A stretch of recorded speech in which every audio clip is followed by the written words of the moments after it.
Somebody asked in a comment section if I believe about Ohio, what happened in Ohio. I do. And I believe the storm is upon you. And not because I followed a letter, okay? But let me just say this. There was never going to be a rapture. So anybody that still believes that, realize no. That the wicked one controls this world, as Jesus said. And the wicked one wanted people to believe that, to keep you complacent. Then you'd realize you're in the middle of the tribulation and think, oh, what do I do? Okay, so get with Jesus right now, as soon as you can, because that's your preparation for everyone.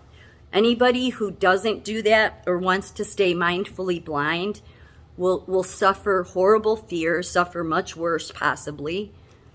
But realize something, that what did Jesus and God refer to death as? Sleeping. No, with Lazarus is dead. No, he's sleeping, Jesus said.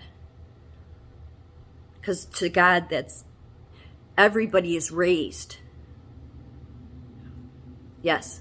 So what did Trump say when he came into the White House, his first day in the White House with a group of people in front of the fireplace? He said a storm is coming. A storm is coming. He said it twice. And a reporter said, "What storm, sir?"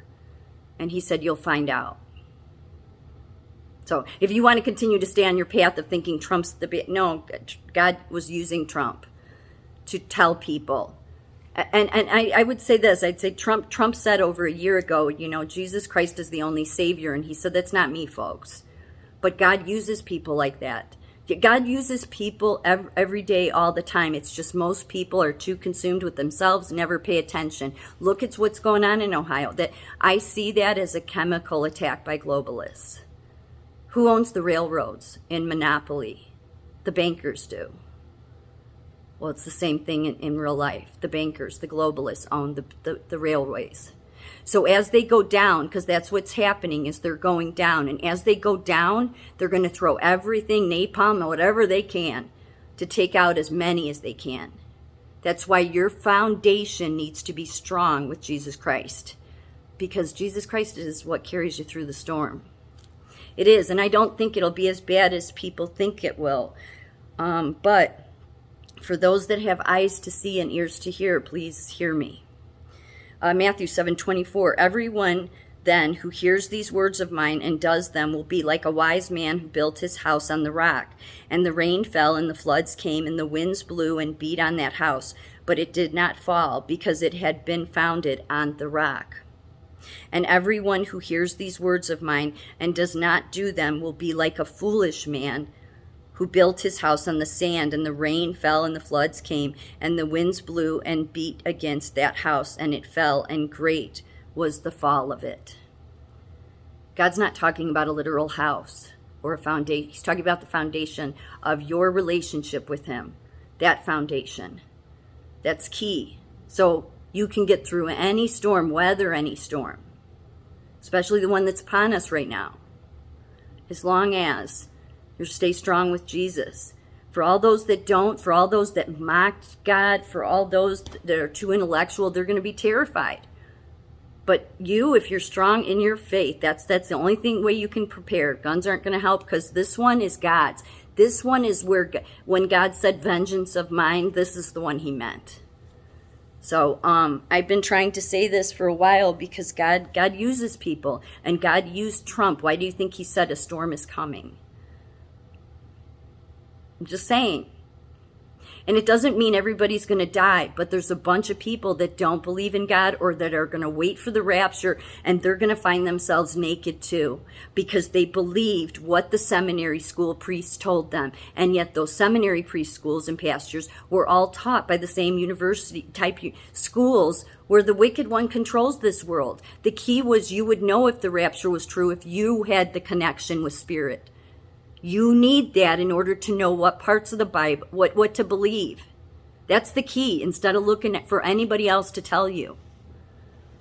So as the storm is upon us now, Ohio is a great example of that. Realize you're in the storm, you're in the tribulation, and you don't be afraid. God said, "Oh, ye who have little faith, why are you afraid?" Deuteronomy 31:6, be strong and courageous. Do not fear or be in dread of them. For it is your Lord your God who goes with you. He will not leave you or forsake you. He won't leave you or forsake you. You just have to keep talking to him. That's where your preparedness comes. Ohio it would be a scary situation for those that don't walk with Christ.